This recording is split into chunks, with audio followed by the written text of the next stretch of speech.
Darryl. Darryl? Oh, my head. What's going on? You were screaming and then went silent. I had to break open the door and found you lying on the ground with a cut on your head. I don't remember the last thing. I was thinking about what my friend Dr. Mills said. Thinking about you. Jane, enough is enough. I know you aren't who you say you are. It pains me to say that you're correct. But not because I was lying to you. What I told you already is mostly true besides my name and where I come from. But you must understand.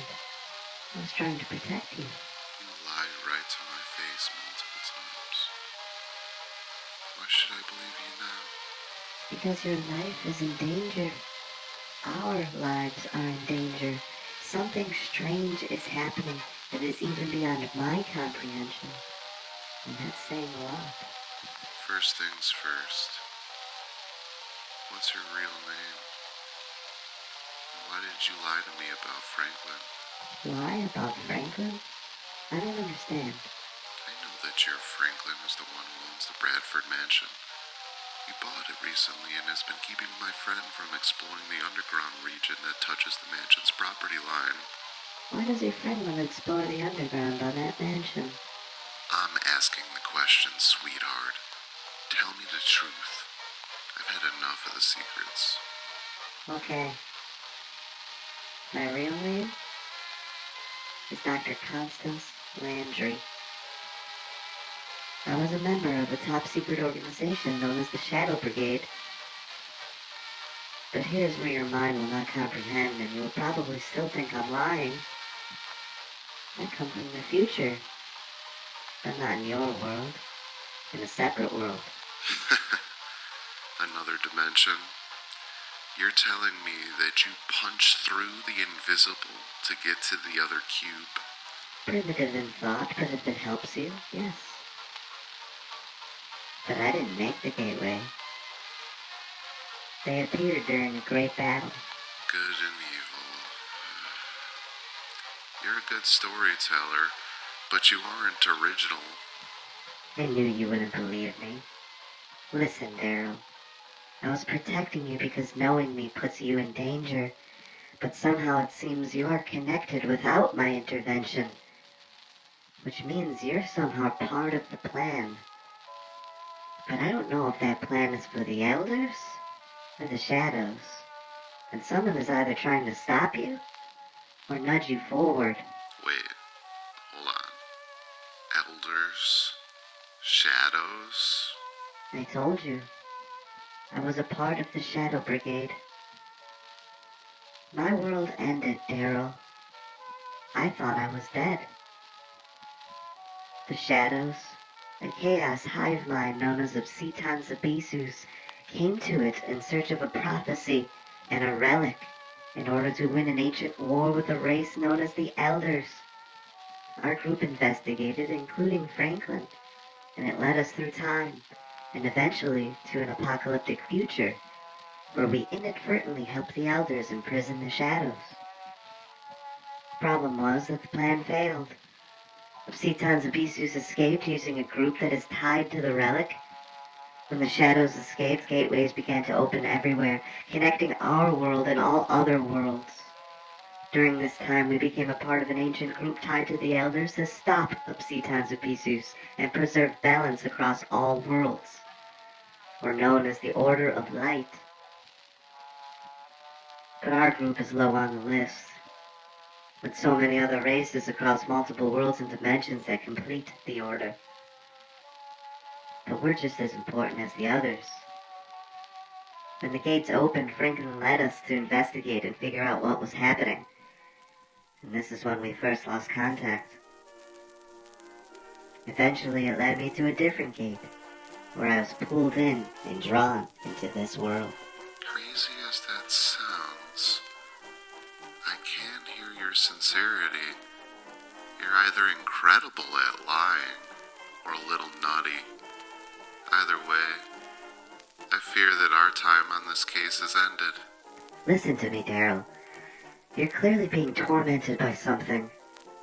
The shadows have been known to possess, force you to do its bidding, and oftentimes without knowing. But the possessed will have nightmares, and slowly go mad during the process, until all that's left is a shell. There is a reason I found you. It wasn't just your credentials and the work you've done. It was because of your face. You see, Darryl, something echoed back at me when I first looked at you. Something that happens in the future. A residual effect of hopping through worlds. I knew you were important, but didn't know why. And now I think we're getting closer to finding out. And what, you used the phony missing person's case as a way to find out information on me? No, Franklin is missing.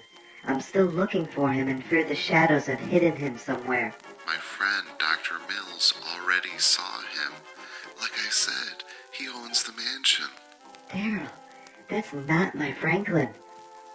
He looks like him, and even sounds like him. But this is why I came to see you tonight. I couldn't wait until you found me. I not only saw Franklin, I saw my entire team at that mansion. But it isn't them.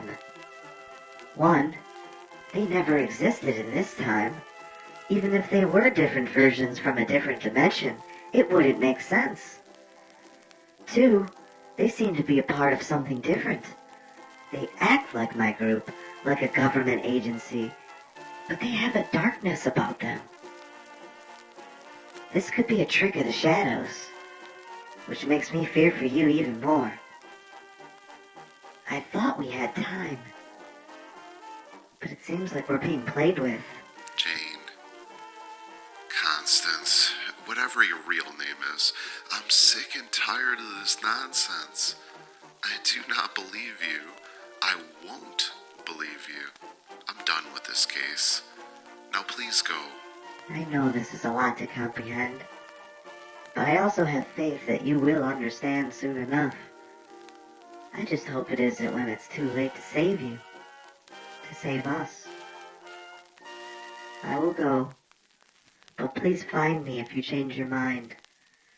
And perhaps we can both go to this mansion to find out exactly what's going on. I need to go for a walk. I know sleep isn't coming, and although I know I should stick to my gut feeling on this one, something about how Jane spoke reminded me too much of Jonathan. Doctors all have a specific way of explaining, straight and to the point. Her words were very knowledgeable.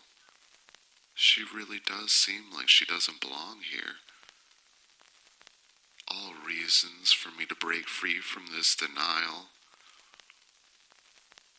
A walk will clear my head.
Boston Dreamlands!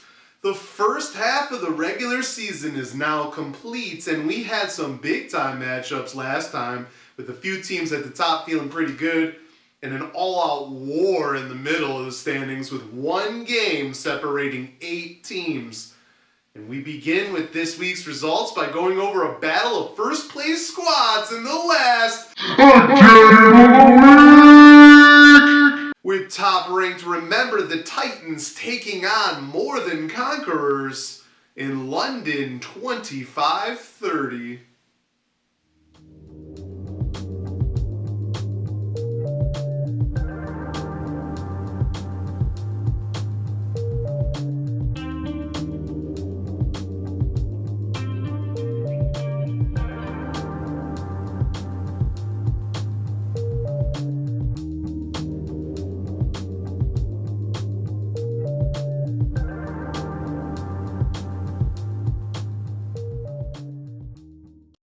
Remember the Titans might be ranked first overall with a 6-1 record on top of the American Void, but it hasn't been easy in the last few weeks. This was the second week in a row that the match came down to the end, but they came away with their 6th straight win, 109.48 to 99.54.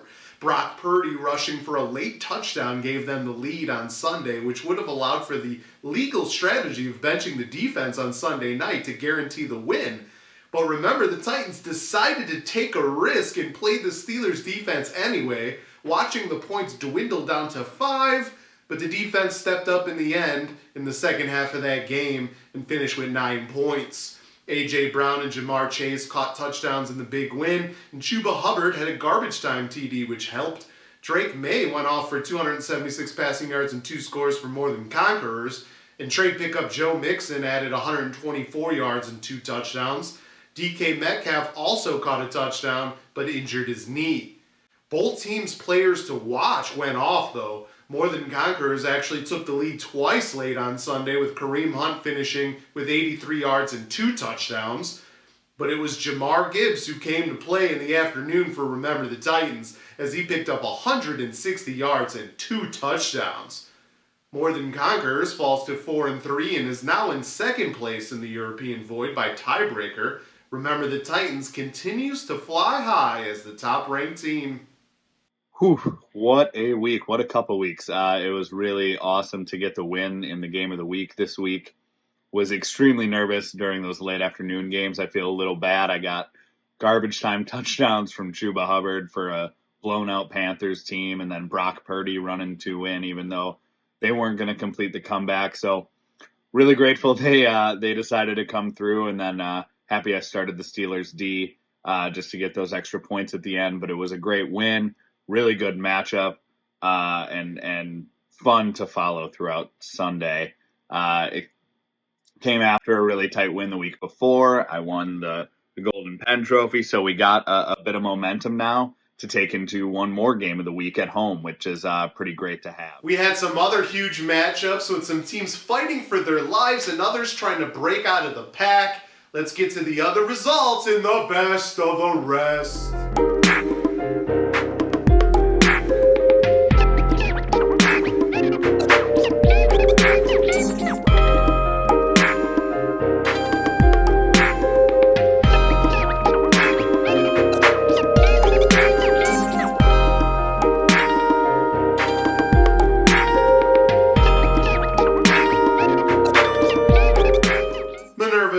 Picked up a home victory with a 117.08 to 68.66 beatdown against Air Jordan, reclaiming the Tree of Nani rivalry award.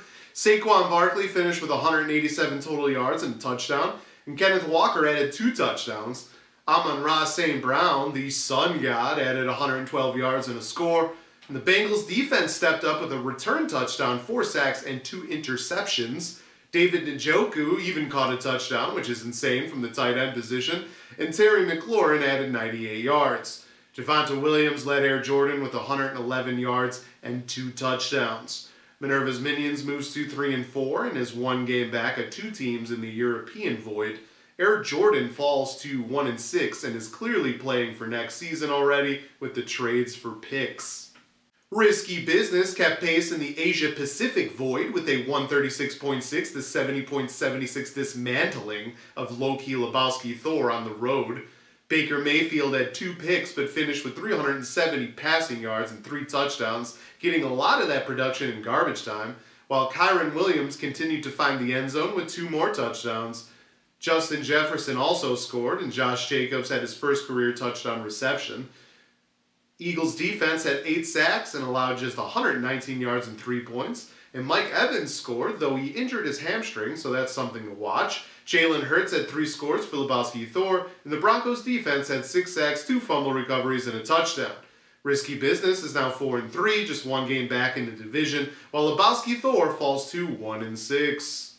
The Elite Mother Tuckers traveled to Toronto 22-35 and defeated the Overcomers 93.06 to 86.84.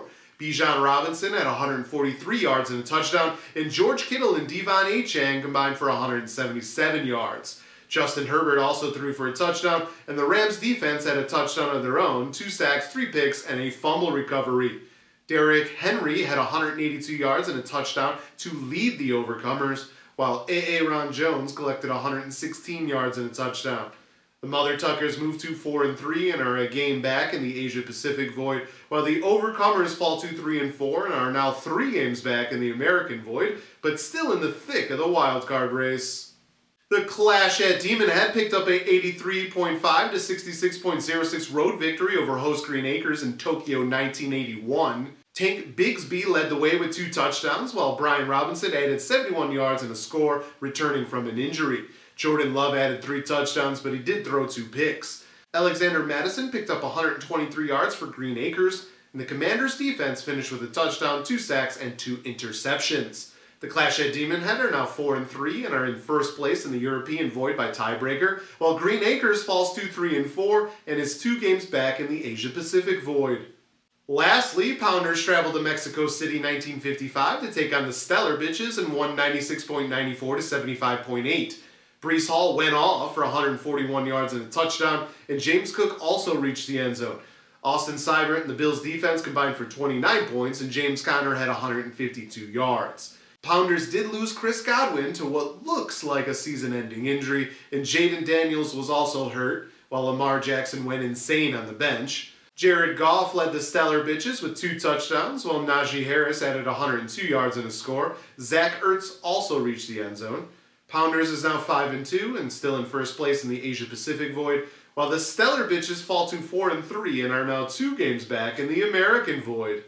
There were a lot of rough injuries to watch, including Brandon Ayuk, who was traded to the Stellar Bitches along with Dalton Kincaid and an 8th rounder in next year's draft for Khalil Herbert, Cam Akers, and a 3rd rounder. The Stellar Bitches also traded Joe Mixon to More Than Conquerors for Jordan Mason and Juju Smith-Schuster. Smith-Schuster is also hurt right now.